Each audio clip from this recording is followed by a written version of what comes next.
Although originally from South Africa, I've lived more than 38 years outside of South Africa, initially as a child in Zimbabwe during my elementary years, and then after our first year of marriage, my husband and I started our professions as international educators, working initially in Lesotho, then Venezuela, Kazakhstan, Benin, Montenegro, and now Togo. Each time I relocate to a new country, my life is thrown into an upheaval punctuated by goodbyes. Whilst adjusting to my relocation to Lomé, Togo in 2022, a series of majestic palm and mango trees were chopped down with machetes a few steps from my house. Walking around, taking photographs of the felled trees, I fought back tears. Initially, I could not understand the depth of my reaction, but on reflection, I realized that the felling of the trees was a metaphorical response to the grief and sense of powerlessness I felt in my dealing with losses I cyclically experience each time I move countries. Moving is extremely impactful, leaving one feeling like an uprooted tree. I responded to this insight by doing a series of abstract studies based on enlargements of sections of the felled trees, which I called grief studies. I created them using oils that I boiled out of palm fruits and bark retrieved from the felled trees in conjunction with water-dissolvable media. My realization that I needed to process my unresolved grief precipitated my research into the widespread losses experienced by expatriates during and after the transition process. Additionally, I sought to understand the processes that facilitate expatriates to deal with these losses, achieve mental stability, and foster hope. I had 35 of my expatriate contacts answer an open-ended questionnaire, which I studied using qualitative and quantitative methodology using MaxQDA software. The results of this research undergirds the themes, subject matter, and words expressed in my resulting body of work. Having to grieve from a distance was reported by several of my research participants as being extremely difficult to process away from a support network. In reaction to the tragic news of the death of a friend of mine, I created Grief from a Distance based on my previous grief studies. Throughout Africa, machetes are used agriculturally and in the felling of trees, as well as weapons.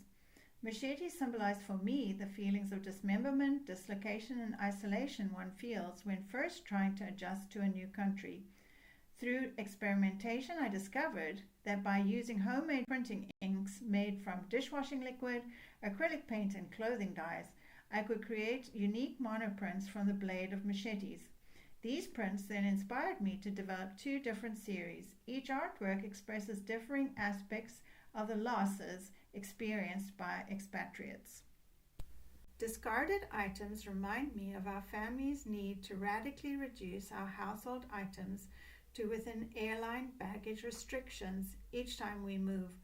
Resultantly, these items remind me of the need to part with sentimental possessions. They also represent the void formed by the person's absence. I created a series of 9 bricolage wall hangings that feature items that were found discarded along the sides of the streets in Lomé. These bricolage works each express aspects of the losses that expatriates experience on a cyclical basis. Dislocation and connections diptyque represents the cyclical patterns of leave-taking and repatriation. Connections represents the dendrite-like interpersonal connections that you form when re-establishing your self-identity.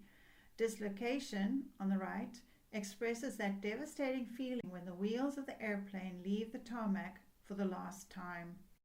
The implied turbulence and jostling of mahogany brown palm shafts in dealing with losses is seemingly driven by the broken 2-bladed fan. This floor sculpture metaphorically expresses the restlessness and the surging of emotions that seethe internally with every relocation.